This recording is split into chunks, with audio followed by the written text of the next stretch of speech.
হাদির সহযোদ্ধারা ইনকিলাব মঞ্চ 24 ঘন্টা সময় বেঁধে দিয়েছেন, এর মধ্যে হত্যাকারী এবং পরিকল্পনাকারীদের বিরুদ্ধে ব্যবস্থা নেবার আলটিমেটাম দিচ্ছেন, না হলে স্বরাষ্ট্র উপদেষ্টা এবং প্রধান উপদেষ্টার বিশেষ সহকারী স্বরাষ্ট্র মন্ত্রণালয় সংক্রান্ত খোদাবক্স চৌধুরীর পদত্যাগ দাবি করেছেন। 24 ঘন্টা মানে হবে কি হবে বলে আপনার মনে হয়? 24 ঘন্টায় আসলে কোনো কিছু করা হবে? এক সপ্তাহের মতো সময় গেল, কি হলো এই সময়? ধন্যবাদ আপনাকে। ইনকিলাব মঞ্চ যে সময় বেঁধে দিয়েছে এবং তারা যে আজকে তাদের জমায়েতটা থেকে বেরিয়ে এসছেন, আমি এটাকে সাধুবাদ জানাতে চাই। ইনফ্যাক্ট আমি এই কথাটা বলছিলাম যে তারা এই জমায়েতটা খুব বেশি দীর্ঘ করা উচিত হবে না, কারণ দেশে এক ধরনের অস্থিতিশীলতা তৈরির চেষ্টা আছে।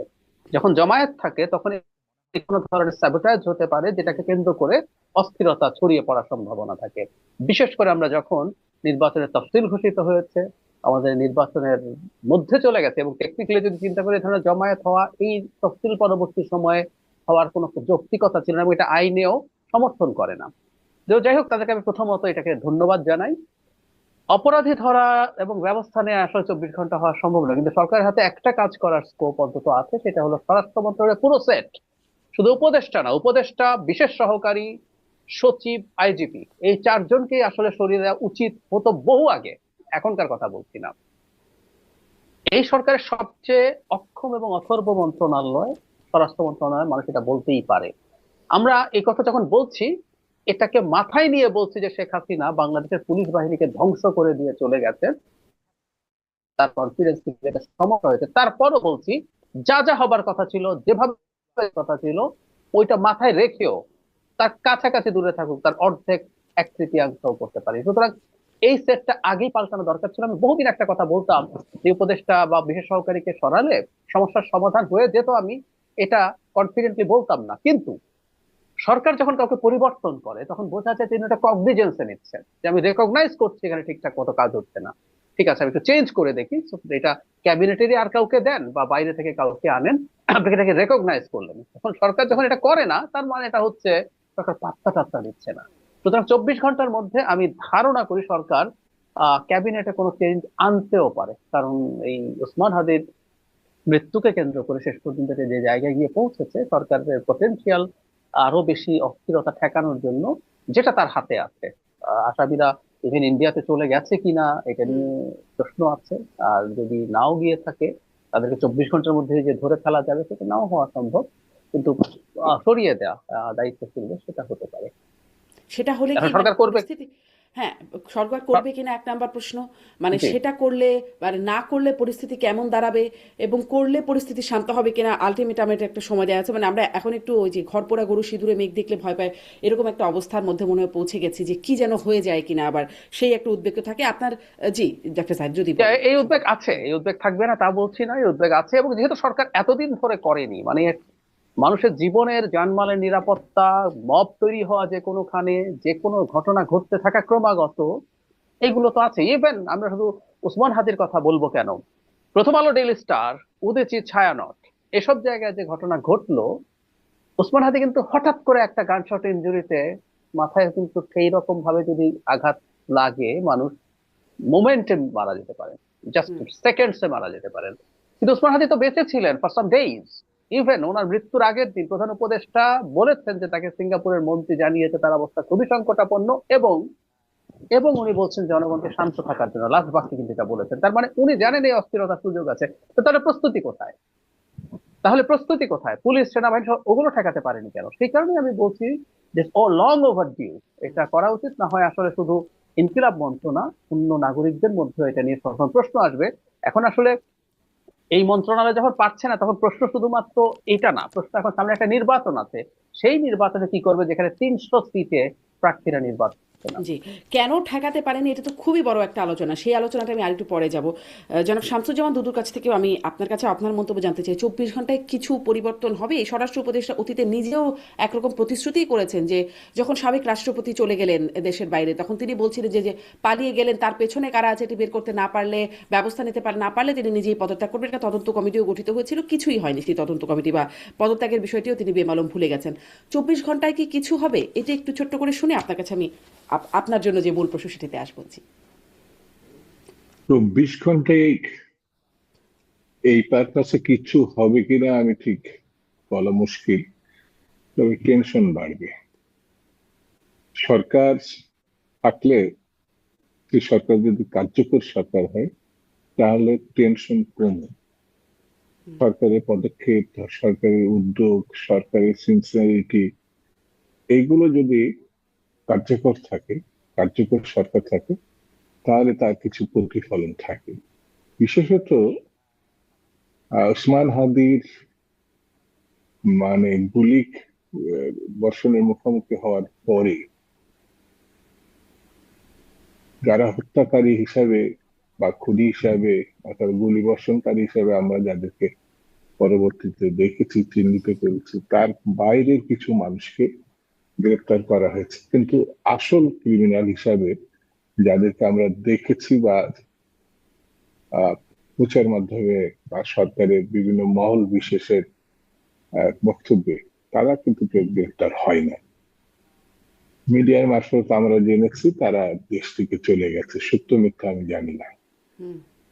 তবে 24 ঘন্টা যারা আলটিমেটাম দিয়েছে তাদের প্রতি আমার সহানুভূতি আছে, কারণ তারা একটা চরম ফ্যাসিস্ট, মানে হত্যাকারী, লুটেরা, তাদেরকে পতন ঘটানোর ব্যাপারে তারা বিশেষ ভূমিকা রেখেছে। তাদের উদ্যোগ, উদ্যম, সাহসিকতার প্রতি আমার শ্রদ্ধা আছে। যে ছেলেটি শহীদ হয়েছে বা আত্মাহুতি দিছে, সে গণতন্ত্রের পক্ষের মানুষ। যে শৃঙ্খলা, সে একটি নতুন বাংলাদেশের স্বপ্ন দেখেছে। এটা তো কখনো অন্যায় হতে পারে না। গণতান্ত্রিক বাংলাদেশের স্বপ্ন দেখেছে, বলেছে। সে জীবনে দিতে চেয়েছে গণতন্ত্রের স্বাধীনতা, সার্বভৌমত্ব, স্বাধীনতা, এইসব প্রশ্ন, কিন্তু তাকে কেড়ে নেওয়া হলো। তাহলে যারা আলটিমেটাম দিচ্ছে, তাদের স্বপ্ন, তাদের উদ্যোগ, তাদের ভালোবাসা, এগুলো নিয়ে প্রশ্ন থাকার কোনো অবকাশ নেই।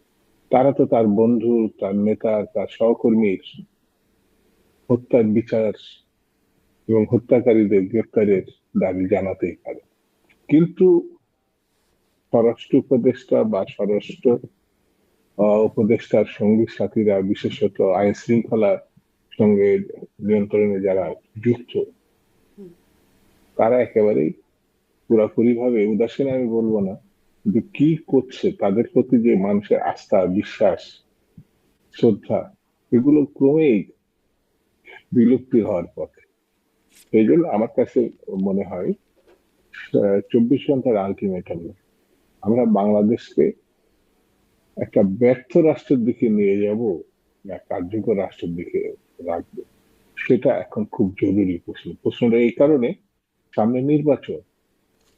আমরা যদি নির্বাচনটা না করতে পারি বা কোনো কারণে নির্বাচন প্রতিবন্ধকতা সৃষ্টি হয় বা কোনো রকম বাধা বিঘ্ন তৈরি হয়, দায় কার? সরকারকে নিতে হবে। যদি সরকারকে নিতে হয়, তাহলে এই জিনিসগুলো যেটা মুখোমুখি হয়েছে, এটা ফয়সালা হতে হবে। আর যারা আজকে রাস্তায় নেমেছে, এখন শাহবাগে আছে, আলটিমেটাম দেখছে, তাদের বিষয়টার সঙ্গে সারা দেশবাসী, প্রতিটি রাজনৈতিক দল একমত।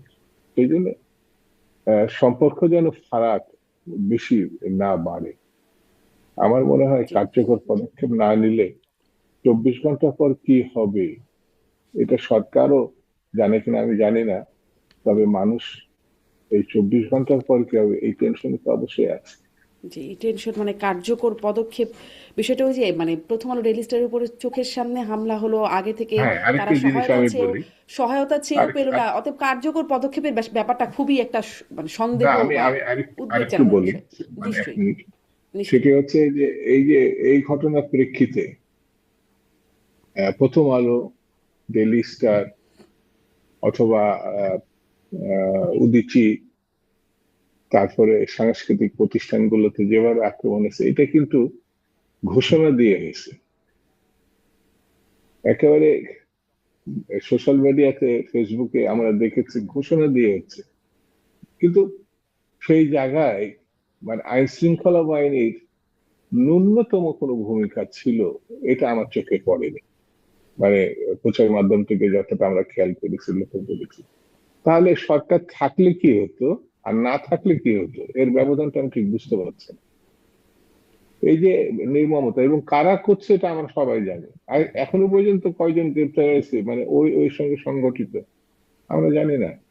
কিন্তু এটা যে পরিকল্পনা তৈরি করা হচ্ছে গণতন্ত্রের বিপক্ষে, কখনো সাম্প্রদায়িকতা গণতন্ত্রের পক্ষের ঘটনা না, এটা আসলে একেবারেই। কারা করছে শামসুজ্জামান দুদু, কেন প্রশ্নটা করলাম, আপনি বলছেন কারা করছে সবাই জানি, কারণ যারা হামলা করছে তারা বলছে তারা বিপ্লবী, তারা সংক্ষুব্ধ ছাত্র জনতা, মানে তাদের ভাষ্যটা তো কারা এরকম। করছে, যদি আইন শৃঙ্খলা বাহিনী এজেন্সি যদি না থাকে, না সরকার না থাকলে, তাহলে তো বলা যেত। সবাই জানে, আপনিও জানেন, মিডিয়াও জানে, কিন্তু কোনো উদ্যোগ বা পদক্ষেপ নাই। এই অন্ধকারের শক্তিকে যদি ঠেকানো না যায়, তাহলে বাংলাদেশ আরো গভীর সংকটে পড়ে যাবে। জি, মির্জা ফখরুল ইসলাম আলমগীর বলছেন যে এটা ব্লু প্রিন্টের অংশ, এই যে মব বা এই ভাঙচুর এই সব কিছুকে ব্লু প্রিন্টের এন্ড গোল বা আলটিমেট কি হাসিল করতে চায় ব্লু প্রিন্ট থেকে? যাদের নির্বাচনে কোনো ভবিষ্যৎ নাই, নির্বাচন ছাড়াই যারা কম বেশি দেশটা এখন নিয়ন্ত্রণে নিয়েছে, তাদেরই পরিকল্পনা অনুযায়ী তো এখন দেশ চলছে। নির্বাচনটা কিভাবে ঠেকানো যায়, এরকম সহজ বিষয়টা তো বিস্তারিত বলার দরকার নেই। সেই জিনিসটা যদি বুঝেও আমরা না বুঝার ভান করি, তাহলে বুঝতে হবে পক্ষান্তরে এই ষড়যন্ত্রকারীদের সঙ্গেই যারা ঠেকাবে তারাও আছে। অর্থাৎ সরকার বুঝেও যদি না বুঝার ভান করে, তাহলে সরকার আছে কেন? এটাই তো মানুষের প্রশ্ন হিসেবে দেখা দিবে। ডাক্তার জাহিদুর রহমান, আপনার কাছ থেকে ওই যে কারা করছে, সবাই বুঝছে, আসলে কারা করছে এই মবের ঘটনার পেছনে কারা? মানে যে কোনো ঘটনার বেনিফিশিয়ারি কে কে? আমরা প্রাথমিকভাবে যেটা করব, মব এবং উসমান হাদির মৃত্যুর ঘটনায় কারা কারা বেনিফিশিয়ারি হলো। আমি বাংলাদেশের মাটিতে এখন পর্যন্ত হাদির গুলিবিদ্ধ হওয়া থেকে এখন পর্যন্ত যা যা ঘটলো তার প্রত্যেকটা ঘটনায় একজনের সমস্যা দেখছি, একটা দলের সমস্যা দেখছি। সেটা হলো বিএনপি। বিএনপি 5 আগস্ট পরবর্তী সময় থেকে খুব দ্রুত একটা নির্বাচন চাইছে। দেশ আনস্টেবল হলে নির্বাচন পিছিয়ে যেতে পারে, কোনো না কোনো ফর্মে ঝামেলা বাঁচতে পারে। শুধু সেটা না, উসমান হাদির ঘটনা এবং এরপরে মব, মানে মব বলাও ঠিক না, আসলে মব আসলে একটা স্পন্টেনিয়াস জিনিস। বাংলাদেশে একটা নতুন জিনিস আমরা দেখলাম, এটা পরিকল্পিত ভাবে মব, মানে পরিকল্পিত মব কথা দুটো কিন্তু একটা একটার অ্যান্টাগোনাইজ করে। মব কোনোদিন পরিকল্পিত হয় না, কিন্তু বাংলাদেশে এই ঘটনাটা ঘটানো হচ্ছে। এ ধরনের অস্থিরতা তৈরির চেষ্টা, এবং আমি সংশয় এইটা প্রকাশ করে রাখতে চাই, 25 তারিখ যারা তারেক রহমান আসার আগেও আরো কোনো না কোনো অস্থিরতার ঘটনা ঘটানো হতে পারে, চেষ্টা হতে পারে। সুতরাং এই যাবতীয় যত অস্থিরতা আছে, শর্ট টার্মেও বিএনপির জন্য চাপ, কারণ তারেক রহমান দেশে আসছেন, তিনি স্পষ্ট করেনি তার একটা স্টেট আছে তিনি কেন দেশে আসছেন না, কিন্তু আমরা অনেকেই ধারণা করেছি বা অনুমান করে নিয়েছি যৌক্তিকভাবে, বা কিছু ইঙ্গিত তার দলের পক্ষ থেকে ছিল যে তার নিরাপত্তা নিয়ে সংশয় ছিল। তো এই অস্থিরতা তার শর্ট টার্মে বিএনপিকে ক্ষতি করে, মিড টার্মে তার ইলেকশন নিয়ে ক্ষতি করে। তো সব ক্ষতি বিএনপির, লাভ কার কার তাহলে? বাংলাদেশ একটা সুস্থির গণতান্ত্রিক পরিবেশের দিকে যাবে, বাংলাদেশে গণতন্ত্র প্রতিষ্ঠিত হবে, এটা 5 আগস্টে পরাজিত শক্তি চায় না, আওয়ামী লীগ চায় না। আওয়ামী লীগের সাথে সাথে ভারতেরও পরাজয় হয়েছে, কিন্তু এখানে একটা ইন্টারেস্টিং কিন্তু আছে, 5 আগস্টে বিজয়ী শক্তিরও কেউ কেউ চায় না। আমি বলছি না তারা এগুলো ঘটিয়েছে, কিন্তু বিজয়ী শক্তিরও কেউ কেউ চায় না। কারণ দেখা গেছে এই অস্থিরতা বা এই অস্থিরতার কারণে এই সরকারের ক্ষমতা যদি এক্সটেন্ড করার প্রবাবিলিটি বাড়ে, তাদের ক্ষমতা ইনফর্মালি এনজয় করার সুযোগ বেড়ে যায়। কিছু ব্যক্তি আছেন অ্যানার্কিস্ট, তারা ঝামেলা বাঁধিয়ে রাখতে চান, তাতে তাদের এই এনার্কির মধ্যে তাদের এক ধরনের নিজস্ব পাওয়ার তৈরি হয়, তারা চান তাদের মতো করে। এবং আরেকটা গ্রুপ আছে, সেটার কথা একটু বলে রাখতে চাই, এটা একটু সংঘবদ্ধ, এটা একটু যোগ করি, এটা একটু আইসোলেটেড না। শারমিন, আপনি খেয়াল করেছেন 5 আগস্ট পরবর্তী সময় থেকে কয়েকজন মানুষ, এর মধ্যে একজন কেন্দ্রে আছেন, একজন খুবই পরিচিত পাবলিক ইন্টেলেকচুয়াল, যিনি এটাকে বিপ্লব বলছিলেন, যে এটা গণ অভ্যুত্থান হয়নি, এটা বিপ্লব হয়েছে। এবং তিনি 5 আগস্ট থেকে ক্রমাগত চেষ্টা করেছেন এটা করতে, যে ইভেন ডক্টর ইউনূস শপথ নেওয়ার পরও, যে এটা আসলে একটা বিপ্লবী সরকার হওয়া উচিত, যে সংবিধান ছুঁড়ে ফেলে দেবে, দিয়ে এসে নতুন করে ফরমানের মাধ্যমে দেশ চালাতে থাকবে, তারপর একটা নতুন সংবিধান লিখবে, তার অধীনে গিয়ে নির্বাচন হবে। এই কথাগুলো অ্যাম্প্লিফাই করেছে দেশে এবং দেশের বাইরে থাকা কিছু ইনফ্লুয়েন্সার, তার পরবর্তীতে ইভেন এখন যারা এনসিপিতে আছেন, আপনি খেয়াল করবেন উসমান হাদির মৃত্যুর পর গুরুত্বপূর্ণ 3জন সদস্য অন্তত আমার চোখে পড়েছে বিপ্লবের ডাক দিয়েছেন, সবাই মাঠে থাকবেন, বিপ্লব এবার সম্পন্ন করে যাব, নিষ্পন্ন করে যাব, অথবা বিপ্লবে যে কাজটা করা হয়নি সেটা এবার করব, এই আলাপগুলো তারা মাঠে বসে বসে দিয়েছেন। এই গ্রুপটা চেয়েছিল একটা এনার্কি হোক বড় স্কেলে, সো দ্যাট তারা কোন একটা ফাঁকে একটা বিকল্প বিপ্লবী সরকার তৈরি করতে পারেন। সো আচ্ছা, এরাও তাহলে কি আসলে এর এনসিপির মধ্যে মধ্যে থাকতে দুটো পারে। গ্রুপ আছে যারা এই বিকল্প বিপ্লবী সরকারের পক্ষে এক গ্রুপ, আর এক গ্রুপ তার বাইরে, এরকম কুড কি? বি, কুড বি আমি এভাবে যদি আমি নাম তুলে বলি কোনো অসুবিধা নেই, ওরা পাবলিক হ্যাঁ, স্ট্যাটাস দিয়েছেন। হ্যাঁ, একদম। জনাব নাহিদ, জনাব আক্তার বা অনেকেই এই যে মবের তাণ্ডব চলছিল তখন এটার বিরুদ্ধে কথা বলেছেন। যে বিপ্লবের ডাক দিয়েছেন জনাব সার্জিস আলম, খুবই হুম। পরিচিত একজন মানুষ, নাসিরুদ্দিন পাটোয়ারি, উনি রেভলিউশন লিখে একটা শব্দ লিখে একটা স্ট্যাটাস দিয়েছেন, এবং জনাব সাইফ মুস্তাফিজ তিনিও এই বিপ্লব ঘটাতে হবে, সুযোগ এসছে বিপ্লবটা শেষ করে যেতে হবে। তো তাদের মধ্যেও এই ধরনের বিভেদ থাকতে পারে, কারণ হলো তাদের সর্বোচ্চ নেতৃত্ব বলেনি। তবে আমি এখানে সর্বোচ্চ নেতৃত্বের একটা জায়গায় দায় দেই, তাদের আসলে ক্লিয়ার করতে হবে যে তারা এই যে বক্তব্যগুলো আসছে, কারণ প্রত্যেকে দায়িত্বপ্রাপ্ত ব্যক্তি। এটা শুধু এখানে না, আমি যদি একটু পেছনে যাই, জনাব হাসনাত আব্দুল্লাহ যখন বলেন সেভেন সিস্টার্স কে তারা ভেঙে দিতে চান দেশে, তা ভারতের বিচ্ছিন্নতাবাদীদেরকে আশ্রয় দিয়ে যদি ভারত আমাদের দেশের বিপদ করে, মানে শেখ হাসিনা বা তার সাঙ্গপাঙ্গর কথা বলতে যদি রাখে, এই যে বক্তব্যটা ইটসেলফ এনসিপি ধারণ করে কিনা, তারা একটা স্টেটমেন্ট দিয়েছে, ঠিক একইভাবে এইরকম এই বক্তব্যগুলো তারা ধারণ করছেন কিনা সেটা তাদের ক্লিয়ার করা দরকার ছিল।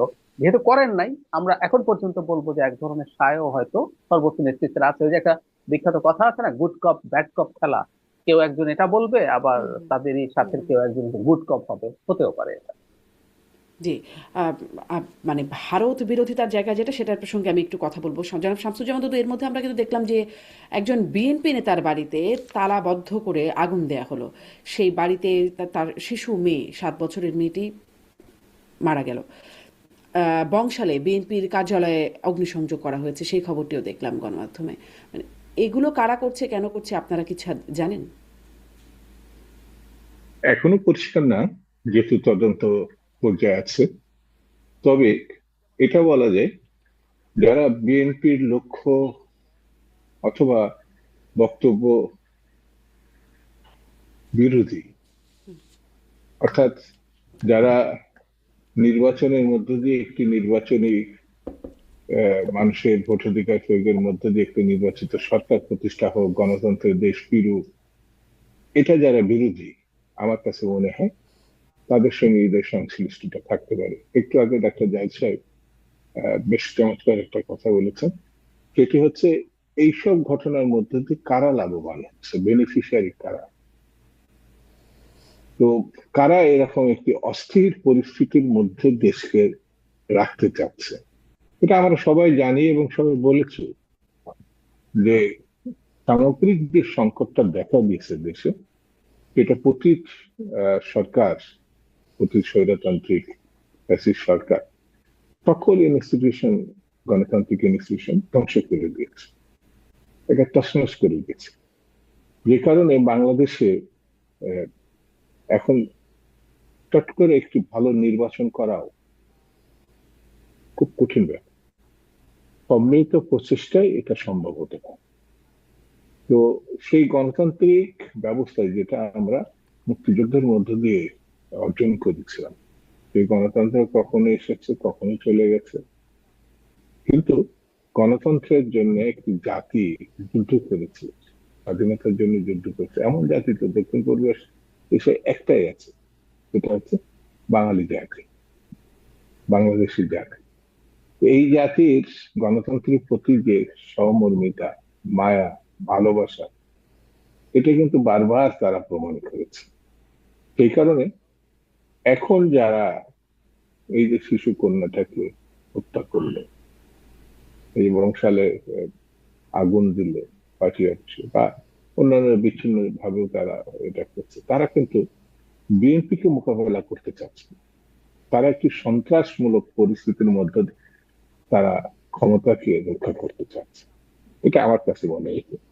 যেমন একটু আগে আপনাকে যেটা বললাম, যে নির্বাচনের ভবিষ্যৎ কাদের নয়, যেমন প্রতি সরকার তারা তো এমনিতেই নিষিদ্ধ, তারা নিজেরাই ক্ষমতায় থাকা অবস্থাতে বুঝছে যে ফেয়ার ইলেকশন হলে তারা থাকবে না। তো ন্যূনতম গণতান্ত্রিক ভাবনা চিন্তার মধ্যে তারা থাকলে সেই সময় তারা এখন যে পরিস্থিতি হয়েছে এত বড় ঝুঁকি তারা নিতে পেরে না। তারা নিশ্চিতই ছিল, ফ্যাসিস্ট শক্তি অবশ্য আহ, এটাই মনে করে যে গায়ের জোর যতক্ষণ পর্যন্ত আছে, শক্তি যতক্ষণ নিয়ন্ত্রণ নিয়ন্ত্রণ করতে পারছে ততক্ষণ পর্যন্ত তারা থাকবে এবং থাকছে।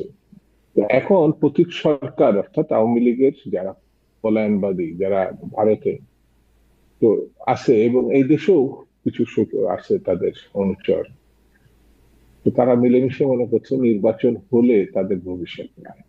আর নাই বলে যতক্ষণ পর্যন্ত নির্বাচন ঠেকিয়ে একটি অবস্থা করা যায় ততক্ষণ পর্যন্ত মানে তারা হলে তাদের ভবিষ্যৎ শক্তি নাই, বা না হলে ক্ষমতা কি প্রয়োগ ভবিষ্যৎ? করবে। জনাব শামসুজ্জামান দুদু, হলে ভবিষ্যৎ নাই, না হলে কি তারা ভবিষ্যৎ? বিভিন্ন বিভিন্ন ভাবে তো ক্ষমতা, যেমন এটা নিশ্চিত যে এখনো পর্যন্ত প্রশাসনে, আইন শৃঙ্খলা বাহিনীতে তাদের অনুসারী নাই, এটা তো বলা ঠিক হবে না।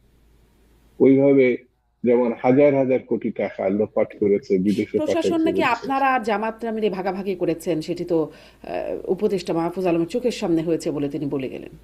হ্যাঁ, ওরা এটা বলতে পারে। যেমন ওদেরই একজন সঙ্গী বলেছিল যে আগামী দিনে নির্বাচন হলে বিএনপি খুব বেশি হলে টেনে টেনে 50টা সিট পেতে পারে, তার উপরে না, নিচেও হতে পারে। 250 300 সিট তাদের দল পেতে পারে, অর্থাৎ এনসিপি। এটা তো তারা একসময় বলেছে, প্রকাশ্যে বলেছে।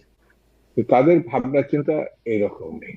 তারা ক্ষমতায় থাকলো আর অন্যরা এসে সবকিছু ঠিকঠাক করলো, এটা ছেলে মানুষের অবশ্য তারা ছেলে মানুষের বক্তব্য দিতে পছন্দ করে। যেমন একটা লাশ, আমরা 10টা লাশ চাই, এটা হাসিনার সঙ্গে মিল আছে।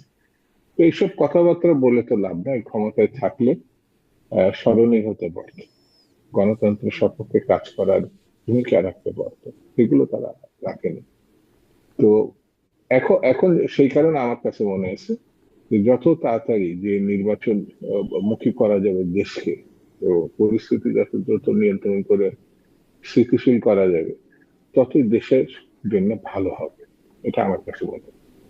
জি, ডক্টর জাহিদুর রহমান, এই যে হুমকি দেয়া হচ্ছে, মাহফুজ আলমের কথা যখন আসলো, তিনি যখন বলছেন যে লাশ নেব, আমাদের গায়ে হাত দেওয়া যাবে না, এরকম বক্তব্য বলছেন, এবং আরও তো অনেকেই প্রমিনেন্ট নন প্রমিনেন্ট অনেকেই কথা বলছেন, গালি উচ্চারণ করে বলছেন ছিঁড়ে ফেলবেন, মানে চিড়ে ফেলবেন, এইরকম কথাবার্তা বলছেন। এর একটা মানে প্রতিফলন এই সময়টাতে দেখতে থাকবো কিনা, মানে তারপরেই তো দেখলাম আসলে এত বেশি, যেটাকে অনেকেই বলছেন গজবের রাত গেল একটা, সেরকম একটা পরিস্থিতি দেখা গেল। তারপরে এই যে সামনে 24 ঘন্টা বা তার পরবর্তী, এর একটা প্রতিফলন কি আশঙ্কা করেন? তার মানে এখানে খুবই প্যারাডক্সিক্যাল একটা ব্যাপার আছে, সেটা হলো একটা দেশ যখন স্বৈরাচারী শাসন ব্যবস্থার অধীনে দীর্ঘকাল থাকে তখন মানুষের টলারেন্স নষ্ট হতে থাকে, এটা স্বাভাবিক। যেমন ধরুন শেখ হাসিনা আমাদেরকে বল প্রয়োগ করেছেন, আমরাও শেষ পর্যন্ত শেখ হাসিনাকে বল প্রয়োগের মাধ্যমেই ফেলার চেষ্টা করেছি। বল প্রয়োগ বলতে আমি পাল্টা গুলির কথা বলিনি, আমরাও কিন্তু বল প্রয়োগ করতে গেছি। আমরা ভোটে তো তার পতন ঘটাইনি। এর আগেও BNP over the years repeatedly চেষ্টা করেছে বল প্রয়োগ করার মাধ্যমে, মানে তারা মিছিল করেছে, সমাবেশ করেছে, হরতাল ডেকেছে, তারা চেষ্টা করেছে তাদের মতো করে কাজ করার জন্য, পেরে ওঠেনি। তো এই বল প্রয়োগ করতে করতে যেটা হয়, আমাদের কিন্তু চরিত্রগত পরিবর্তন হয়ে যায়। ফলে আমরা নিজেদের যে টলারেন্সটা হারিয়ে ফেলেছি, মানে আমরা স্বৈরাচারের পতন ঘটাতে চেয়েছিলাম গণতন্ত্রের জন্য, কিন্তু আমরা টের পাই না যে আমরা আর গণতান্ত্রিক নই নিজেরা। আমরা মুখে নতুন বন্দোবস্তের কথা বলি, কিন্তু আমি আসলে পুরনো না, আরো প্রাচীন মধ্যযুগীয় বন্দোবস্তের কথা বলি। লাশের বদলে লাশ তো মধ্যযুগীয় কথাবার্তা। এটা যে বলা যায় না, এটা যে বলবো না, এই বোধটা নাই। প্যারাডক্সিক্যাল কেন বললাম? আবার সমস্যা হচ্ছে স্বৈরাচারের পতনের পর, যে স্বৈরাচার দীর্ঘদিন থাকে, আমরা মানে মধ্যপ্রাচ্যে যে আরব বসন্ত হলো সেটা দেখে দেখলাম যেটা, সেখানে আবার ডিজার্ভ করে ক্রিয়াশীল যে রাজনৈতিক দল এবং গোষ্ঠী আছে তাদের মধ্যে অনেক বেশি গণতান্ত্রিক মানসিকতা। কারণ ওই সময়টা কিন্তু খুবই অস্থির থাকে, ভোলেটাইল থাকে, একটা স্টেটের প্রতিষ্ঠানগুলো টিকে থাকে না। It's the same story everywhere. তিউনিসিয়াতে বলেন, ইজিপ্টে বলেন, আর যেগুলোতে সিভিল ওয়ার শুরু হয়ে গেছে, ওখানে যেটা হয়, এটা বেসিকটা খুব সোজা, যে একজন স্বৈরাচারী সরকার যখন ক্ষমতা এক্সটেন্ড করতে চায় সে যেহেতু ভোট ছাড়া ক্ষমতায় থাকবে, তার কাজই হচ্ছে রাষ্ট্রের প্রতিষ্ঠানগুলো ভেঙে ফেলা। ফলে সে যতদিন থাকে ততদিন তাকে দেখে প্রতিষ্ঠানগুলো কাজ করতে থাকে। পুলিশ বাহিনী শেখ হাসিনাকে দেখে কি মারাত্মক পুলিশ বাহিনী ছিল, হুম। যখনই শেখ হাসিনা নাই পুলিশ বাহিনী হাওয়া হয়ে গেল, কারণ প্রতিষ্ঠান আসলে পুলিশ বাহিনী আর ছিল না। তো ওই সময়ের মধ্যে নিজেদের মধ্যে আসলে এই অস্থিরতা গুলো যতটা কমানো যায়, অনেক বেশি গণতান্ত্রিক হওয়া দরকার, সেটা উচিত ছিল। অথচ হচ্ছে কিন্তু উল্টা।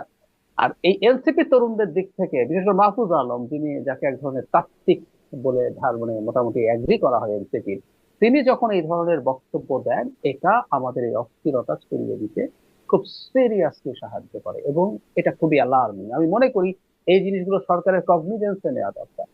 সরকারের এই ব্যাপারগুলোতে সতর্ক বার্তা জারি করা দরকার। কোনোভাবে কেউ যাতে কোনো রকম উস্কানিমূলক মানে কোনো কিছু ব্যবহার না করে। আমি আপনাকে একটা উদাহরণ দিই।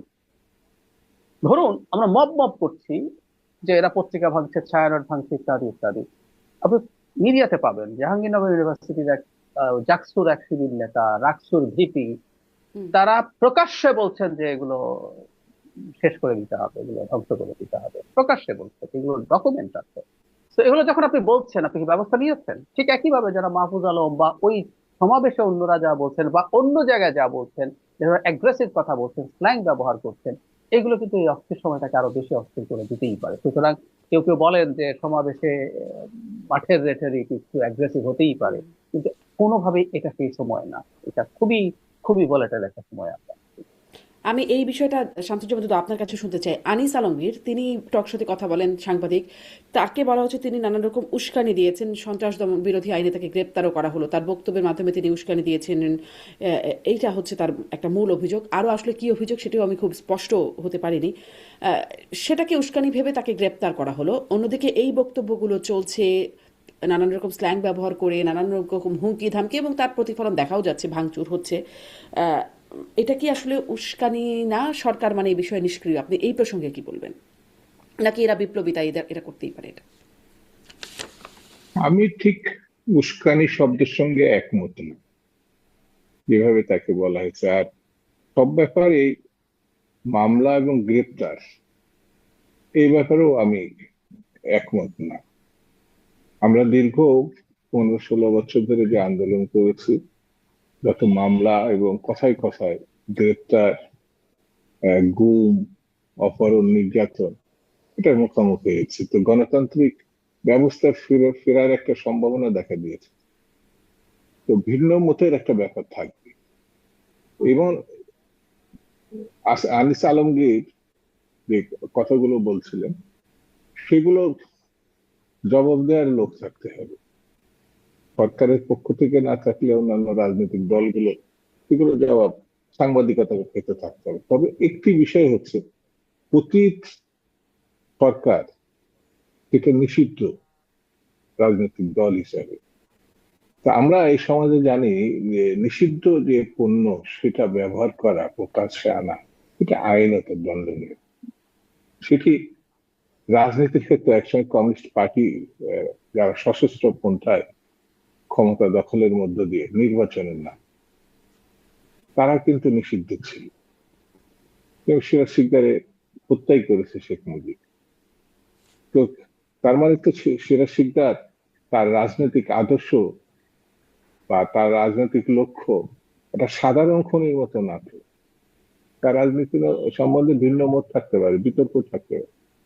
তা আনিস আলমগীরের যে বিষয়টি, সে একটি নিষিদ্ধ সংগঠনে, যে সংগঠন হাজার হাজার লক্ষ লক্ষ কোটি টাকা পাচার করছে, এটা বড় কথা না। দেশটা গণতান্ত্রিক ধারা থেকে পুরোপুরি ভাবে আপনার স্বৈরতান্ত্রিক এবং ফ্যাসিজমের যে ধারা, সে ধারায় নিয়ে গেছে গায়ের জোরে। আমরা যদি 71 সালের মুক্তিযুদ্ধের সময় যারা গণতন্ত্রের বিরুদ্ধে বা মুক্তিযুদ্ধের বিপক্ষে অবস্থানে, তারা তাদেরকে অপরাধী ভাবে, তাহলে পরে এই যে গত পতিত সরকার একই ব্যাপার। তাদেরকে তো সেই অপরাধী ভাবা ব্যাপারে হচ্ছে না, তাদের তো অপরাধী ভাবা হ্যাঁ, হচ্ছে না। অপরাধী কেন? কোথায়? শেখ তারা হাসিনা তো নিষিদ্ধ না।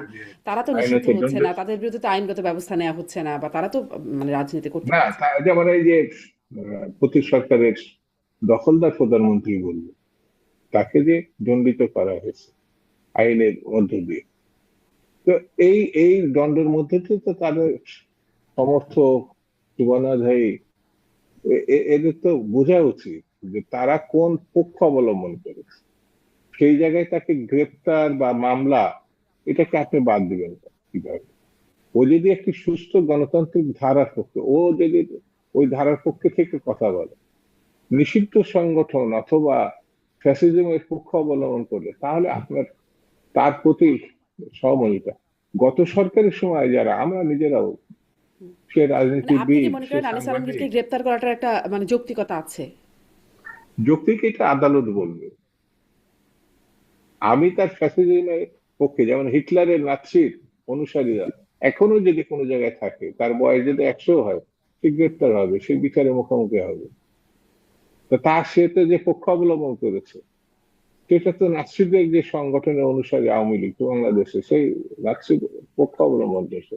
গণতান্ত্রিক বিরোধী 15 বছর কোনো নির্বাচনই হয়নি, সেই নির্বাচন না হওয়াটাকে সে ভালো যদি মনে করে, বা সেই শক্তি, সে একবারের জন্য 3বারের নির্বাচনকে বিরোধিতা করছেন। হুম। সেই জন্য হ্যাঁ, আনিস তিনি আলমগীর আসলে ওই তিনবারের নির্বাচন টাইপের, যে খারাপ হয়েছে বা নির্বাচন যে হয়নি, এটা তো অবশ্য তিনি বলেছেন বিভিন্ন, মানে আমার অনুষ্ঠানেও বলেছেন আমি বলে দেখি আমি নাই। বললাম আর কি। তিনি এই না, বিষয়টাকে আপনি ডক্টর জাহিদের সাথে আপনার অনেক অনুষ্ঠানে শো যেহেতু করেছেন, করছে, নিশ্চয়ই বলবেন। এটা ঠিক আছে। এবং সেটা যদি আপনার কোর্ট বিবেচনায় নেয়, দিতেই পারে। কত বড় বড় অপরাধী তো জামিন পেয়ে গেছে। এই যে একটা শুটার, যে হাদিকে গুলি করে মেরেই ফেললো, খুন করলো, হুম। সে তো কোর্টের মাধ্যমে তো আসছে। হুম। আমি মনে করি যে সেখানে আসলে জামাত আহ, এবং বিএনপির আইনজীবীরা তাকে সহায়তা করেছে বলে জানা যাচ্ছে, যে তার জামিন পাওয়াতে আনিস আমি আমি আলমগীরের জন্য। ওই প্রসঙ্গে যাব না। সহায়তা কে করছে, কি করেন, সেটা আমি বিতর্কে আমি যাব না। কোর্ট তাকে জামিন দিয়েছে। একটা ক্রিমিনালের পক্ষেও একটা আইনজীবী দাঁড়াতে পারে, নিশ্চয়ই। আইনে দিয়ে। তো ক্রিমিনালের পক্ষে যদি আইনজীবী দাঁড়ায়, তো তার তো কিছু লজিক থাকতে পারে, তার তো কিছু ভাবনা থাকতে পারে। সেটি যদি উইন করে, তো খুনি তো অনেক সময় মুক্তি পেতে পারে, সেটা রিজন থাকতে পারে। কোর্ট কি মনে করে? তো আমি সেই বিতর্কে যাচ্ছি না, কারণ আমি নিজে আইনজীবী না। আমি সাধারণ দৃষ্টিতে যেটা মনে করি, যে অতীত সরকারের পক্ষ অবলম্বন করে আপনি একই সঙ্গে স্বাভাবিক জীবনযাপন করবেন, বাসায় থাকবেন, ঘুরে বেড়াবেন, এটা তো খুব কঠিন ব্যাপার হবে। তাহলে পরে আপনি চিহ্নিত হচ্ছেন যে আপনি লুটপাটকারীর পক্ষে, গণহত্যার পক্ষে এবং সন্ত্রাসের পক্ষে। তো এটার পরিণতি কি হতে পারে, এটা আমার কাছে। আর গণতান্ত্রিক রাজনীতিতে আপনি বারবার অ্যারেস্ট হবেন, জেলে যাবেন, যেটা অতীতে 15 বছরে শুধু বিএনপি না, অন্যান্য সকল রাজনৈতিক দল, সাংবাদিক, পেশাজীবী কি অপদস্থ হয়েছে, কি পরিস্থিতির মুখে তারা পড়ছে। তারা তো কোনো আহ, সরকারের পক্ষ অবলম্বন করছিল না, আর এখন তো খুনির পক্ষ অবলম্বন করছে। এটা তো আমার নিজের কাছে জি। মনে হয়েছে। জি। আমি জনাব আগে শামসুজ্জামান শুরু দুদু। করেছি গ্রেফতার বা জুলুম বা নির্যাতন, আমি নিজেই পছন্দ করি না, কারণ আমি নিজে এটা শিকার হয়েছি। কিন্তু গণতান্ত্রিক ব্যবস্থার পক্ষে থেকে যদি সে শিকার হয়, তাহলে আমার আপত্তি আছে। জি। কিন্তু জি। ফ্যাসিজমের পক্ষ নিয়ে বা খুনির পক্ষ নিয়ে বা লুটেরার পক্ষ নিয়ে আপনি হলে তা এক জিনিস হলো না। জি, জনাব শামসুজ্জামান দুদু, আপনার অবস্থান স্পষ্ট। আদালতের কথা বলছেন, আদালত বেগম জিয়াকেও কারাদণ্ড দিয়েছিলেন, তারেক রহমানকেও কারাদণ্ড দিয়েছিলেন। আমি ডক্টর জাহিদুর রহমান আপনার কাছ থেকেও একটু শুনতে চাই যে আসলে আনিস আলমগীরের গ্রেপ্তার, জনাব শামসুজ্জামান দুদু বলছিলেন যে ফ্যাসিজমের পক্ষে হলে, আপনি শুনছিলেন যে লুটপাট ফ্যাসিজমের পক্ষে হলে তার তো সাধারণ জীবনযাপন করার কথা না। কিন্তু আমরা দেখছি আসলে বিভিন্ন মানবাধিকার সংস্থা, বিভিন্ন সাংবাদিকদের, আন্তর্জাতিক সংস্থা, তারা প্রতিবাদ করছে এই বিষয়টির। এটারও মানে ভবিষ্যৎ কি হতে যাচ্ছে, আপনি কিভাবে দেখেন? আপনি যেটা বলছেন রাইটলি, ওনার সাথে আমি শো করেছি এবং ওনার বক্তব্যের সাথে আমার তীব্র দ্বিমত আছে। আমরা অন নিশ্চয়ই। রেকর্ড মাঝে মাঝে বেশ টাফ ডিবেট করেছি। তার কথাকে আমার খুব যৌক্তিক মনেও হতো না, প্র্যাকটিস করি। এখন প্রশ্ন হচ্ছে তার উপরে যা হলো সেটা হওয়া কেমন হয়েছে। আমি আসলে এটা একেবারেই অনুচিত হয়েছে বলে মনে করি। কেন? আমরা রাষ্ট্রকে যেভাবে বুঝতে চাই, রাষ্ট্রের বোঝাবুঝিটা কিরকম? রাষ্ট্র মানে হচ্ছে এমন একটা চুক্তি নাগরিকের সাথে রাষ্ট্রের। সে এই চুক্তির বলে তার অনেক কিছু রাষ্ট্রকে দিয়ে দেয়। যেমন আপনি একটা রাষ্ট্রে বাস করে বলতে পারেন না যে আমি ট্যাক্স দেবো না, আপনাকে ঘাড় ধরে ট্যাক্স দিয়ে যাবে সে। না হলে আপনাকে ফৌজদারি মামলা দিতে পারবে। এর বিনিময়ে আমি কিছু জিনিস রাষ্ট্রের কাছ থেকে পাই, সেটা হচ্ছে আমি আইন দ্বারা পরিচালিত হব। আমি যতক্ষণ পর্যন্ত কোনো আইন ভাঙবো না, ততক্ষণ পর্যন্ত আমি কোন রকম রাষ্ট্রের কোনো কোয়ার্সিভ স্টেটের মুখোমুখি হব না। কোনো ব্যক্তি আমার বিরুদ্ধে যদি করে কিছু করে, রাষ্ট্র আমার মধ্যস্থতা করে সিদ্ধান্ত নেবে যে কে ঠিক করেছে। এর মধ্যে আনপ্লেজেন্ট থাকতে পারে, একটা জিনিস মনে রাখতে হবে, কোনো কিছু আমার ভালো লাগছে না ডাজন্ট নেসেসারিলি মিন এটা বেআইনি। আনিস আলমগীর আওয়ামী লীগকে সফটলি প্রমোট করার চেষ্টা করেছেন, এটা ভুল না। হুম। কিন্তু একটা জিনিস মনে রাখতে হবে, আনিস আলমগীরকে সরিয়ে রাখে। যেমন ধরুন, আমি আওয়ামী লীগের রাইট নিয়ে কথা বলি, তো আওয়ামী লীগের মানুষজনকে যখন পেটানো হয় রাস্তায় ফেলে, এখন আমরা যদি বলি আওয়ামী লীগ করেছেন বলে পেটানো হতে পারে, আমি একদম একটা স্পেসিফিক উদাহরণ দিই। 5 আগস্ট পরবর্তী খুব অল্প সময়ের মধ্যে সুপ্রিম কোর্টের বিচারক শামসুদ্দিন চৌধুরী মানিক গ্রেফতার হয়, তাকে ওখানেই শারীরিকভাবে হেনস্থা করা হয়। পরে কোর্টে আসার পর ওখানে হেনস্থা করা হয়, ওনাকে জেলে নেওয়ার পর উনি রীতিমতো আক্রমণের শিকার হন এবং আহত হন, হসপিটালে নিতে হয়। আমি খুব স্ট্রংলি এটার প্রতিবাদ করেছিলাম। মজার ব্যাপার, শেখ হাসিনার বিরুদ্ধে বহু বছরের আমার খুব লম্বা অ্যাক্টিভিজমের ভিত্তি আছে। এই জুলাইয়ের সময় নিজের মুখে বলছি, দেশে বসে বহু বড় ঝুঁকি নিয়ে কথা বলে গেছি, কিন্তু আমাকেও ছাড়া হয় নাই যে আমি আওয়ামী লীগের দোষর হয়েছে। এই জিনিসটা আমি আমাদের দেশের কাউকে কাউকে আইডেন্টিফাই করতে ভুল করতে দেখছি যে আইন আর তার অধিকার দুটো, মানবাধিকার দুটো দুই জিনিস, আইনে তার বিচার হতে পারে। এখন আনিস আলমগীর কি আইন ভেঙেছেন? আমি যদি সেটা খুঁজতে যাই, ধরুন আওয়ামী লীগ করা না, আওয়ামী লীগের কর্মকাণ্ড নিষিদ্ধ আছে এখন, মানে আওয়ামী লীগের কর্মকাণ্ডের সংজ্ঞাও দেওয়া আছে, লিফলেট বিতরণ, হুম। মিছিল, সমাবেশ, জনসংযোগ, এগুলো নিষিদ্ধ আছে, এই কর্মকাণ্ডগুলো নিষিদ্ধ আছে। এখন আনিস আলমগীর কি আওয়ামী লীগ করেন? আমার মানে তার বক্তব্য যদি আপনি নেন, আপনি ওনাকে আওয়ামী সিম্পাথাইজার বলতে পারেন, কারণ আওয়ামী লীগের বহু কিছু জিনিস আসলে সমালোচনা করেন, নির্বাচন, শেখ হাসিনার সময়ের কিছু, ভারত এখানে যেভাবে জেঁকে বসেছিল, হুম। হুম। সেগুলো সমালোচনা কিন্তু উনি করেন। উনি এখন যেটা বলতে চাইছেন, এই সরকারের সমালোচনা করছেন এবং আওয়ামী লীগের নির্বাচনে আসা উচিত বলে মনে করছেন, এই বয়ান তৈরির চেষ্টা করতে। এটা উনি ছাড়াও আরো কয়েকজন বলেন এবং তাদের সাথেও আমরা এই ডিবেটটা করছি এবং আমরা মনে করি উই আর কেপেবল এনাফ এই ডিবেটটা করার জন্য। ডিবেটের সুরাহা হইতে হবে তা না। তো আনিস আলমগীর আমার দৃষ্টিতে কোনো আইন ভাঙেননি এবং উনি যা করে সবকিছু প্রকাশ্য ভাবে করেন। একটা কথা একটু যোগ করে রাখি, উনি ওসমান হাদি যে গুলিবিদ্ধ হয়েছে, সেই ব্যাপারে তিনি নেহারি খেতে খেতে নাকি এরকম একটা ছবি দিয়েছেন, উনি ভাবছেন এই ব্যাপারটা কি, ব্যাকগ্রাউন্ডে একটা গান চলছে। আমি আসলে অ্যাকাউন্টে গিয়ে দেখা হয়নি, আমি স্ক্রিনশটটা দেখেছি, অনেকে বলছেন। তো উনি যদি এটা করে থাকেন, এটা অরুচিকর কাজ, কোনো সন্দেহ নাই। Again, is it a criminal offence? উত্তর হচ্ছে আমি অন্তত এটাকে মনে করি না। সো এই যে আমরা যে কোনো বক্তব্যকে ক্রিমিনালাইজ করার চেষ্টা করছি, শেখ হাসিনা কিন্তু ডিজিটাল সিকিউরিটি অ্যাক্টে এই কাজটা করতো। কতগুলো অস্পষ্ট ধারা ছিল, 25, 26, 28, 29, 31, ওর মধ্যে যে কোনো কিছু ধর সামাজিক অস্থিরতা তৈরি করা যাবে। এখন আনিস আলমগীর, হাসিনার কথা বলছি, ওই ডিজিটাল সিকিউরিটি অ্যাক্টে আনিস আলমগীরের এই বক্তব্যকে অস্থিরতা তৈরি করা যাবে, ওই ডিজিটাল সিকিউরিটি অ্যাক্টে ঢুকিয়ে দিলাম। হুম। তো এখন এই আপনি যে আমি যা বলছি সেগুলো অস্থিরতা তৈরির জন্য দায়ী। এভরিথিং ইজ, আমি আপনাকে উদাহরণ দেই, হুম। উসমান হাদির হত্যাকাণ্ড তৈরির প্রেক্ষাপট তৈরির মধ্যে যাদের তালিকায়, যাদের নাম আছে, এর মধ্যে আমি আছি। খেয়াল করুন, আমি পাবলিকলি উসমান হাদির সমালোচনা করিনি, যে যে করেছে তারা তো আছেই। আর আমি কেন আছি? কারণ আমি এই গণ অভ্যুত্থানকে বিপ্লব হতে দেই নাই, আমি বিপ্লবের বিরুদ্ধে ন্যারেটিভ তৈরি করেছি। সেই কারণে বিপ্লব হয় নাই বলে, যেহেতু তাদের ভাষ্য মতে উসমান হাদি হত্যাকাণ্ডের শিকার হয়েছেন, তো তাকে হত্যাযোগ্য করে তোলার মধ্যে আমিও আছি। তো এই প্রবণতাগুলো সমাজে কিন্তু শুরু হয়ে গেছে। উসমান হাদির রাজনীতির সমালোচনা থাকতে পারে না, যারা যারা সমালোচনা করেছে এখন তাদেরকে টার্গেট করা হচ্ছে। এই প্রবণতাটা ভয়ঙ্কর, কারণ আমরা রাষ্ট্রের হাতে এই ধরনের ক্ষমতা তুলে দিতে চাই না, এটা যে কেউই হোক না কেন। আর একটা কথা একটু মনে রাখতে হবে, গণতন্ত্র মানে আপনার অপছন্দনীয় ব্যক্তি, অপছন্দনীয় মতের সাথে সহাবস্থান। শারমিন, আমি মনে করি বাংলাদেশে অন্তত 20% মানুষ এখন আওয়ামী লীগ করে। আমি এটা নিতেই পারি না। আমার পরিচিত মানুষের মধ্যে আওয়ামী লীগ করা মানুষজন আছে, ক্লোজ বন্ধুদের মধ্যে ঝগড়াঝাটি হয়ে গেছে এসব নিয়ে, হুম। কিন্তু করে তো, করে তো। এখন আমি কি করব? যতক্ষণ পর্যন্ত সে ক্রাইম করছে না, যতক্ষণ পর্যন্ত সে কোনো সুনির্দিষ্ট আইন ভাঙছে না, তত ওই আইন, আইন হলেই যে হবে তা না, আইনের মধ্যেও আমরা চ্যালেঞ্জ করি। আমরা ডিজিটাল সিকিউরিটি অ্যাক্ট নিয়ে কথা বলেছি, আমরা বিশেষ ক্ষমতা আইন নিয়ে কথা বলি, কারণ হচ্ছে এইগুলো আইন হিসেবেই খারাপ। কিন্তু তারপর একটা আইন করেন, তারপর একটা আইন করা হোক, ওই আইন করে ঠিক আছে, আওয়ামী লীগের ভোটের বা নির্বাচনের পক্ষে বললো তাকে জেলে যেতে হবে বলে একটা আইন বানিয়ে তারপর ধরেন। এগুলো করার মাধ্যমে আসলে ক্ষতি যেটা হয়ে গেল, আমি ওনাকে খুব সিগনিফিক্যান্ট মানুষ মনে করি না। উনি আসলে, সরি, রেসপেক্ট, আমি ওনার যৌক্তিক সেন্স বা উনি যেভাবে ওনার যুক্তি এস্টাবলিশ করতে যায় যেতেন, আমি ওনাকে খুব পাওয়ারফুল কেউ মনে করতেন। কিন্তু ওনাকে গ্রেফতারের মাধ্যমে অনেক বড় ক্যারেক্টারে পরিণত করা হলো। এবং পাওয়ারফুল করে ফেলা হলো। জি। একদম sorry, জি, ডাক্তার জাহিদ ধন্যবাদ। আপনি বলছেন যে মামলা মানে একটা আইন থাকা লাগবে মানে ব্যবস্থা নেবার জন্য, কিন্তু একটু যদি শামসুজ্জামান দুদু আপনার মন্তব্য শুনি, স্বরাষ্ট্র উপদেষ্টা অবশ্য বলেছেন আওয়ামী লীগের এখন মামলা লাগবে না, দেখলেই গ্রেপ্তার করে ফেলা যাবে। স্বরাষ্ট্র উপদেষ্টার এমন নীতি, যাকে অবশ্য পদত্যাগের মানে আলটিমেটামের মুখে আছেন তিনি। আপনি তার এই বক্তব্যকে কিভাবে মূল্যায়ন করবেন? আইন ছাড়া যদি আপনি চলেন, আইনের শাসন প্রতিষ্ঠা হচ্ছে গণতান্ত্রিক বিধি ব্যবস্থার অন্যতম একটা দিক, আইনের শাসন। তো আইন যদি না থাকে অবশ্যই আইন করা যায়।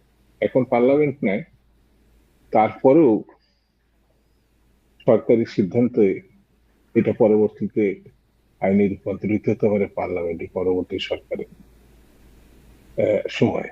তো আইন না থাকলে, যেটা ডক্টর জাহিদ সাহেব বললেন, হ্যাঁ, এটা অবশ্যই আপনাকে গুরুত্বপূর্ণ ভাবে নিতে হবে যে আইন ছাড়া আপনি মুখে বললাম যে আওয়ামী লীগ করলে, আওয়ামী লীগ যেমন আপনাকে বলি 73-74 সালের দিকে আমরা তখন ছাত্র রাজনীতি করি, তো ওই সময় এরকম একটি কথা হয়েছিল যে শেখ মুজিব সাহেব নিজে বলেছিলেন নকশাল দেখা মাত্রই গুলি করা, দেখা মাত্র। কারণ মৌলানা ভাসানী বলছিলেন তার প্রতিবাদে যে মুজিবর কারোর গায়ে নকশাল লেখা থাকে না।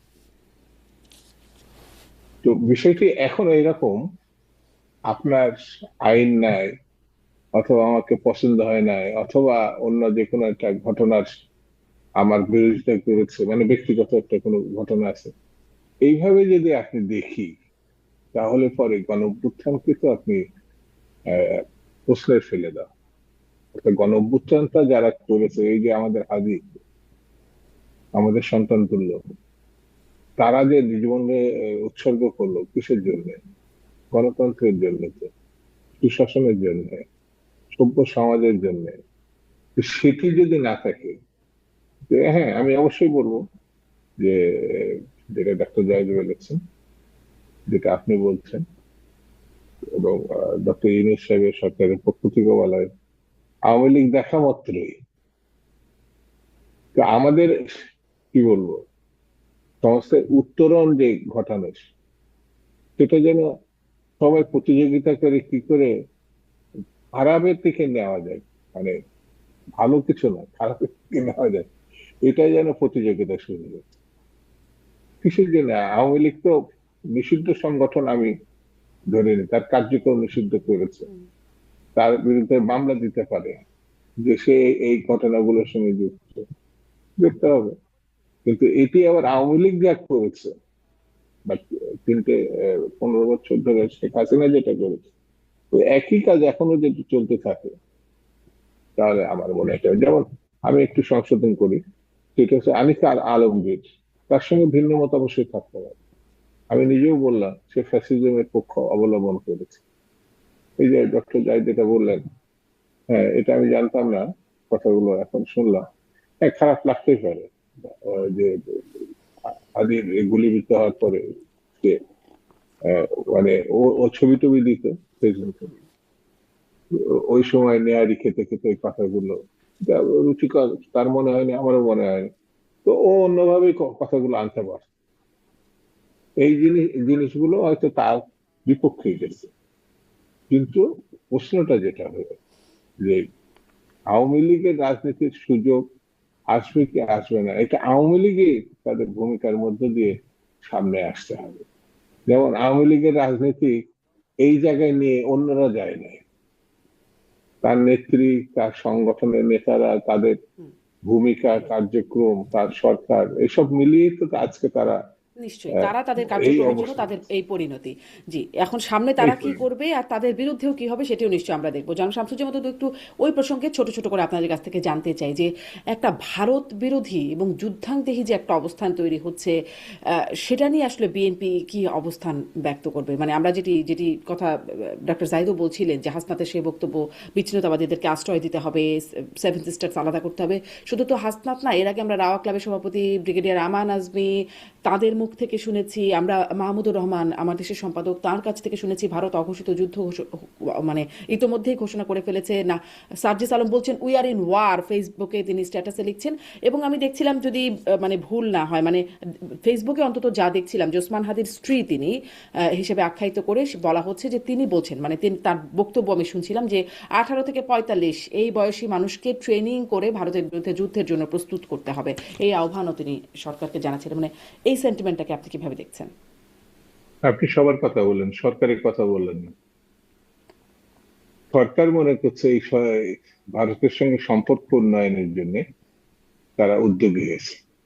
আমি ব্যক্তিগতভাবে মনে করি ভারত বিরোধিতা এই দেশের মানুষ নিজেরা করেনি, ভারতের নানান ভূমিকাগত কারণে। যেমন গত 15 বছর ধরে, যেমন তৎকালীন দখলদার প্রধানমন্ত্রী বলেছে আমি এমন কিছু দিয়েছি, ভারতের পক্ষ থেকে এমন কোনো বক্তব্য আসেনি এই যে আমরা এমন কিছু বাংলাদেশকে দিয়েছি যে বন্ধুত্ব ভাঙতেই পারে না। অর্থাৎ আমরা শুধু দিয়েছি, তারা নিয়েছে।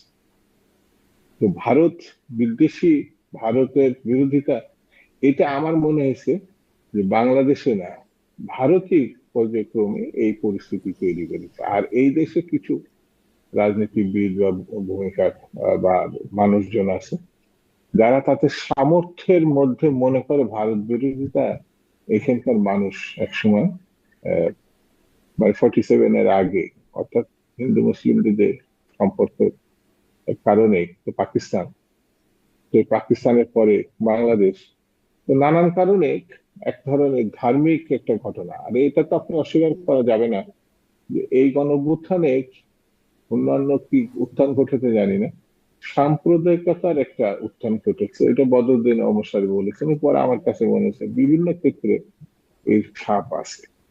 সেই জন্য যে ভারত বিরোধিতার, হ্যাঁ অবশ্যই অনেক যৌক্তিক কারণ আছে। যেমন সমস্ত বন্দরের সুবিধা তারা বিনা পয়সায় নিয়েছে শেখ হাসিনার সময়, এখন সমস্ত বন্দর তারা নিয়ন্ত্রিত অবস্থা। এই সবগুলোর দিকে একটা একটা করে যদি বিষয়গুলো দেখেন, তাহলে কিন্তু এটা ভালো কিছু আহ, আপনার নজরে পড়বে। যৌক্তিক অযৌক্তিক সেটা পরে কথা। যেমন এনসিপি তরুণ নেতা একজন বলেছে যে এই যে 7 সিস্টার সম্বন্ধে, যে শেখ এই অবস্থা থেকে এই কথাটা কতটা যৌক্তিক হয়তো আমার কাছে মনে হয়েছে সে ভাবেও নাই, কিন্তু এই কথাটাই ভারত বারবার ব্যবহার করছে। মানে এমন ভাবে ব্যবহার করছে মনে হচ্ছে যে এটা বাংলাদেশ সরকারের কথা, বাংলাদেশের প্রতিটি রাজনৈতিক দলের কথা, এবং পক্ষান্তরে বাংলাদেশকে সারা বিশ্বে, এই যেমন 5ই আগস্টের পরে এখানে হিন্দুদের উপরে যেভাবে নির্যাতন হয়েছে বলে তারা দাবি করেছে, একেবারে এর ন্যূনতম কোনো ঘটনা ছিল না। বরঞ্চ আমাদের এখানে সংখ্যালঘু বলে, যদি আমরা তাদেরকে সংখ্যালঘু মনে করি না, হিন্দু ভাইদের পক্ষ থেকে এটা বিরোধিতা আসছে যে ভারত যেটা বলছে এটা ঠিক না। এই দেশে মানে হাজার বছরের সংস্কৃতি আছে আপনার মানে সাম্প্রদায়িক সম্প্রীতির মধ্যে যে বসবাস, একাত্তর ঘটনা সেটা জমি নিয়ে ঘটনা, ব্যবসা নিয়ে ঘটনা, সেটাকে হিন্দু মুসলিমের বিদ্বেষ বা দাঙ্গা বলে চালানোর কিন্তু চেষ্টা এখন তো হয়েছে। আবার সেটি উস্কে দেওয়ার মতো ঘটনা, মানে সেই যে অভিযোগ ভারত করছে, বিভ্রান্তিকর একটা অভিযোগ বলছেন, সেটা তো উস্কে দেওয়ার মতো ঘটনা আবার দেখছি। এক হিন্দু যুবককে হ্যাঁ ধর্ম সেটা অবমাননার জন্য পিটিয়ে পুড়িয়ে কি যে বিভৎসভাবে তাকে না, হত্যা করা হলো। এই আর প্রক্রিয়া একজন আমি এটা জি, যেটা আর একজন আমি হিন্দু আমি যুবককেও শুনেছি। মানে বেশ পেটানো হয়েছে, পরে পুলিশ গিয়ে একরকম তাকে রক্ষা না করেছে। না, আমি মনে করি আমি যেটা শুনেছি এই ধরনের সাম্প্রদায়িক ঘটনা না, কিন্তু এটা অবশ্যই নিন্দাযোগ্য। অবশ্যই এটা কার্যকর ব্যবস্থা সরকারের নেওয়া উচিত। আইনের আওতায় ইতিমধ্যে বেশ কিছুদিন আগে আরো কঠিন ভাবে এই সিদ্ধান্ত সরকারের কার্যকর করা উচিত। আমি ব্যক্তিগতভাবে মনে করি কোনোভাবেই যেন এই বিষয়টি, মানে সাম্প্রদায়িকতা সম্প্রীতির যে বিষয়টি আমাদের দেশে আছে এবং সারা বিশ্ব জানে, ভারত তারা তাদের স্বার্থে প্রচার করে, কিন্তু এই দেশের মানুষ অনেক। আর ভারতের অযৌক্তিক, মন গড়া এবং বলা যায় বিদ্বেষপূর্ণ ঘটনার কারণে এই দেশের মানুষ ভারত বিরোধী। এবং এটা এই দেশের মানুষের জন্য না, তারাই এই পরিস্থিতির জন্য জন্য দায়ী দায়ী। বলে জি, আমি জনাব মনে করি। শামসুজ্জামান দুদু, মানে এই পরিস্থিতির জন্য ভারতই দায়ী। আমি আপনার এই বক্তব্যটা স্পষ্ট। ডাক্তার জাহিদুর রহমান, আপনার কাছ থেকে শেষ করব। এই যে ভারত বিরোধী মানে যুদ্ধাঙ্গী যে একটা পরিস্থিতি তৈরি হচ্ছে, যুদ্ধ, আমরা যুদ্ধ পরিস্থিতির মধ্যেই আছি বলে বলা হচ্ছে, আপনি এই পরিস্থিতিকে কিভাবে বিশ্লেষণ করবেন? এটি কি, মানে এটি আসলে আমাদের জন্য বিষয়টা কেমন, এটা একটু আপনার কাছ থেকে জানতে চাই। এবং সাথে সাথে সাম্প্রদায়িকতারও যে প্রসঙ্গটা আসছিল, দুটি ঘটনা, একটা একটা তো খুবই বিভৎস, এমনকি ফেসবুকে তার ভিডিও দেখা যাচ্ছে, মানে সেটা দেখলে মানুষ মনে হয় না মানে কোনো রকম স্বস্তি পাবে ভেতরে, এরকম বিষয়গুলো যে ঘটছে, এটারও একটা পরিণতি আমাদেরকে ভোগ করতে হবে কিনা। আমি দুদু ভাইয়ের সাথে একেবারেই একমত যে যা পরিস্থিতি তৈরি হয়েছে এটা ট্রিগার করেছে ভারত। কিন্তু এখানে আমার একটা কিন্তু আছে। আমি প্রতিক্রিয়া কি দেখাবো, কতটুকু দেখাবো, দ্যাট ম্যাটার্স। কোন রকম কোনো সন্দেহ নাই, ভারত বাংলাদেশের ওপরে শেখ হাসিনাকে চাপিয়ে ক্ষমতায় রেখে যা যা করেছেন, ভারতের ইন্টেলিজেন্সিয়া এই কথা বলছে যৌক্তিক কারণেই যে বাংলাদেশে যা যা ঘটে সবকিছুর সাথে শেখ হাসিনা যেমন জড়িত, একই সাথে মানুষজন ভারতকে ট্যাগ করছে, and which is logical. So ক্ষোভ হতে হতে রাগ, বিরক্তি, বিতৃষ্ণ হতে ঘৃণায় পরিণত হচ্ছে, আমি মানি এটা। 5 আগস্ট পরবর্তী সময় শেখ হাসিনাকে তারা আশ্রয় দিয়েছেন, আমি এটাও ছাড় দিতে প্রস্তুত আছি। তাদের দীর্ঘদিনের লাই ছেড়ে দিলে ভবিষ্যতে আরেকটা হাসিনা পাবে না এখানে বা সাবকন্টিনেন্টে। কিন্তু শেখ হাসিনা যে প্রতিদিন অলমোস্ট কথা বলে, হুমকি দেয় বসে বসে, বাংলাদেশের নির্বাচন ডিস্টার্ব করতে চায়, সমন্বয়ক ডক্টর ইউনূস, তারেক রহমান সবাইকে অ্যাকিউজ করে, সুযোগ করে দেখিয়ে দেবেন, এই যে ক্রমাগত অস্থিরতা তৈরি করে যাচ্ছে আমাদের দেশের বিরুদ্ধে, এটা মানুষকে আরো ক্রমাগত ক্ষুব্ধ করে, এতেও সন্দেহ নেই। টেরিtoriয়াল ইন্টিগ্রিটি নিয়ে প্রশ্ন তোলা খুবই খারাপ কথা, মানি। কিন্তু আপনি ভারতের মিডিয়া দেখুন, বাংলাদেশের ফেরির ওখান দিয়ে একটা চিকেন স্ন্যাক আছে, ওইটা আলাদা করে ফেলবো, চট্টগ্রাম পার্বত্য চট্টগ্রাম নিয়ে নেব। বাংলাদেশের মাথায় পঞ্চগড়ের ওই জোন থেকে বিরাট অংশ কেটে নিয়ে চিকেন স্ন্যাকটাকে চওড়া করে ফেলবো। শুধু তাই না, বিজেপির যে আদর্শিক প্রতিষ্ঠান আরএসএস, তারা অখণ্ড ভারতের কথা তাদের অফিসিয়াল কথায় লিখেছে, তাদের পার্লামেন্টে অখণ্ড ভারতের মানচিত্র আছে। আমাদের মানচিত্র, আমরা তো না, পাকিস্তান আমরা সহ নেপাল, ভুটান, শ্রীলঙ্কা কেউ নাই, সব ভারতের পাশ। তো আমাদের টেরিtoriয়াল ইন্টিগ্রিটি নিয়ে কিন্তু তারা প্রশ্ন করে। এত কিছু বলার পরও আমি বলছি আমরা এটা করতে পারি না, আমাদের এটা করা উচিত হয়নি। ইটস রেড লাইন, একটা রেড লাইন। কারণ আমাদেরকে ওরা কে কি করছে বলার চাইতে ভারত এই জিনিসগুলো ব্যবহার করবে। এবং জনাব হাসরাত আব্দুল্লাহর বলাটার খুব সিগনিফিক্যান্ট কারণ হচ্ছে, উনি সরকারে না থাকলেও উনি এনসিপিতে আছেন, তার থেকে জরুরি কথা, গণ অভ্যুত্থানের সবচেয়ে পরিচিত মুখগুলোর একটা তিনি। এতে যেটা হলো, বাংলাদেশ এই গণ অভ্যুত্থান ঘটিয়েছে মূলত ভারত বিরোধী, মানে ইসলামী উগ্রবাদীরা, একটা ন্যারেটিভ তাদের আছে, এবং তারা তাদের ন্যারেটিভ হচ্ছে ভারতকে অপছন্দ করে কারণ ভারত হিন্দু, সংখ্যাধিক্যের দেশ, এসব কারণে।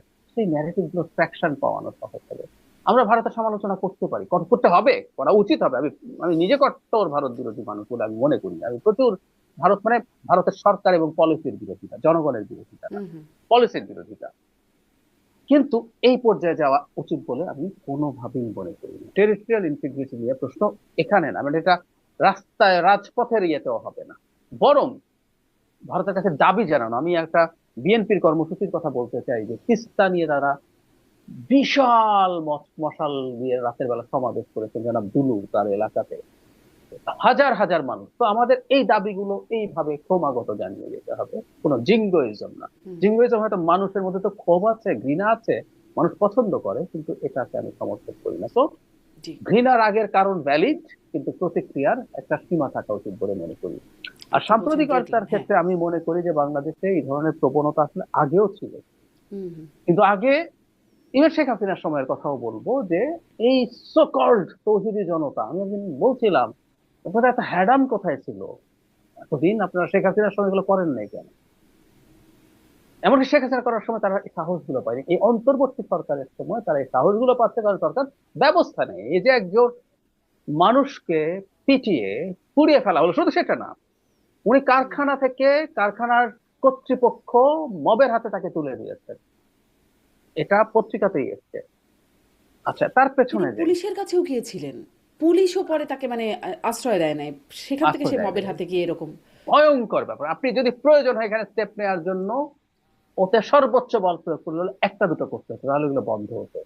মনে নেই আমাদের, উনি আবার হিন্দু ছিলেন না, মুসলিম ছিলেন, ওনার স্বাভাবিক মৃত্যু হয়েছিল, কিন্তু ধর্ম নিয়ে তার নিজস্ব একটা ইন্টারপ্রিটেশন ছিল। তারপর তার কবর থেকে ডেড বডি তুলে সেই ডেড বডিকে পেটানো হয়েছে, আগুন জ্বালিয়ে দেওয়া হয়েছে। আমি এখন যেটা দেখছি এটা আসলে ঠিক যে সাম্প্রদায়িকতার অনেক বেশি উত্থান হয়ে গেছে তা না, বরং আইন শৃঙ্খলার সমস্যার কারণে এটা অনেক বেশি ঘটছে। আমি কিন্তু 100% নিশ্চিত নির্বাচনের পর যেই ক্ষমতায় আসবে, আমি ধারণা করি খুব বড় মার্জিনে বিএনপি ক্ষমতায় আসবে, আমি মোটামুটি নিশ্চিত এই ধরনের প্রবণতা একেবারে বন্ধ করব। একটা শেষ প্রশ্ন, সবসময় শেষ প্রশ্নটা এরকমই হয়, নির্বাচন হবে তো, মানে পরিস্থিতি যেরকম এগোচ্ছে, নির্বাচন হবে তো ফেব্রুয়ারির 12 নির্বাচন তারিখ? হবে, নির্বাচন হবে, আমরা আরেকটু টার্মোয়েলের মধ্যে দিয়ে যাব। হুম, ইভেন তারেক রহমান আসার আগে এই যে 3-4 দিন সময় হুম, আছে, এর মধ্যেও কিছু ঘটানোর চেষ্টা হতে পারে, মানে জনাব তারেক রহমানকে ভয় দেখানো। এর পরবর্তীতেও জার্নিটা খুব টফ না, জি, এমনকি ইলেকশনের দিনও 300 আসনে যখন নির্বাচন হবে অপ্রীতিকর ঘটনা ঘটবে। এই নির্বাচন হুম, ডক্টর ইউনূসের ভাষ্য মতে শ্রেষ্ঠতম নির্বাচন হচ্ছে না, কিন্তু একটা গ্রহণযোগ্য নির্বাচন হবে। জি, মানে সহিংসতম না হলেই হয়, যেহেতু প্রার্থীরা নাকি এখন লাইসেন্স নিতে পারবে, অস্ত্র ক্যারি করতে পারবে। জনাব শামসুজ্জামান, যদি আপনার কাছে এক লাইনে কোনো সন্দেহ আছে, মানে আশঙ্কা হয় যে নির্বাচন হবে কিনা, নির্বাচন হবে তো ফেব্রুয়ারির 12 তারিখ? হ্যাঁ, আমার আমার কাছে মনে হয় যে আমি একটা জায়গার সঙ্গে এখন কিছু কিছু ঘটনা